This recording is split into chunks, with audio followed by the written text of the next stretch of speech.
स्वागत छ यहाँहरुलाई आजको यस भिडियोमा। आजको यस भिडियोमा हामी चाहिँ सी को रिजल्ट कहिले आउँछ र सी को रिजल्ट कसरी हेर्ने त्यसको बारेमा चर्चा गर्ने छौं। त्यसैले यस भिडियोलाई बिना स्किप गरिकन अन्तसम्म हेर्नु होला। कुरा गरौँ सी को रिजल्ट कहिले आउँछ। सी को रिजल्ट कहिले आउँछ भनेको एनईबी ले 29 गते भित्र चाहिँ रिजल्ट पब्लिश गर्न भनेको थियो हैन।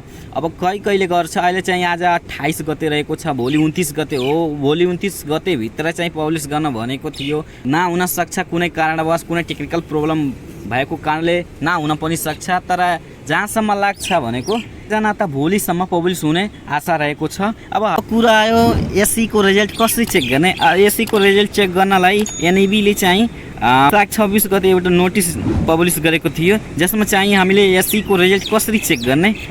जसरी कि यहाँ दिएको छ, संस्थाको जस्तै नेपाल टेलिकम को सिम तपाईले युज गर्नुहुन्छ भने तपाई 1600 कोड युज गरेर चाहिँ एससी को रिजल्ट निर्देशन अनुसार चेक गर्न सक्नुहुन्छ। त्यस्तै केही वेबसाइटहरु रहेको छ जसमा गएर तपाई सी को रिजल्ट हेर्न सक्नुहुन्छ। जस्तै को आफ्नै रहेको छ www.government.com। त्यसपछि एनईबी को पनि आफ्नै रहेको छ। नेपाल टेलिकम को वेबसाइटमा गएर तपाई हेर्न सक्नुहुन्छ। कान्तिपुर को वेबसाइटमा गएर तपाई हेर्न सक्नुहुन्छ। यस्तै विभिन्न वेबसाइटहरु छ जहाँ गएर तपाईहरुले चाहिँ सी द्वारा पब्लिश गरिएको रिजल्ट तपाई हेर्न सक्नुहुन्छ। अब म तपाईलाई एउटा स्याम्पलको पनि राखिदिन्छु भिडियोमा। अब है त रिजल्ट चेक गरौँ c.np को वेबसाइटमा गएर। अब म चाहिँ वेबसाइट खोल्ने छु। तपाईहरु पनि आफ्नो मोबाइलको थ्रु अब क्रोम ब्राउजर खोल्नु होला हैन।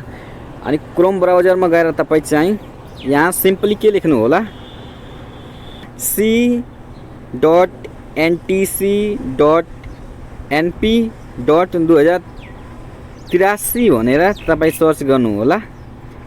यसै सर्च गरेपछि यस्तो वेब पेज खोल्छ हैन।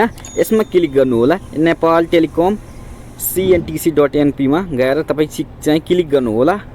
यहाँ क्लिक गर्दा अहिले चाहिँ 2081 को भ्यू देखाइरहेको छ हैन। अहिले चाहिँ रिजल्ट आएको छैन, त्यसैले 2081 देखाएको हो हैन।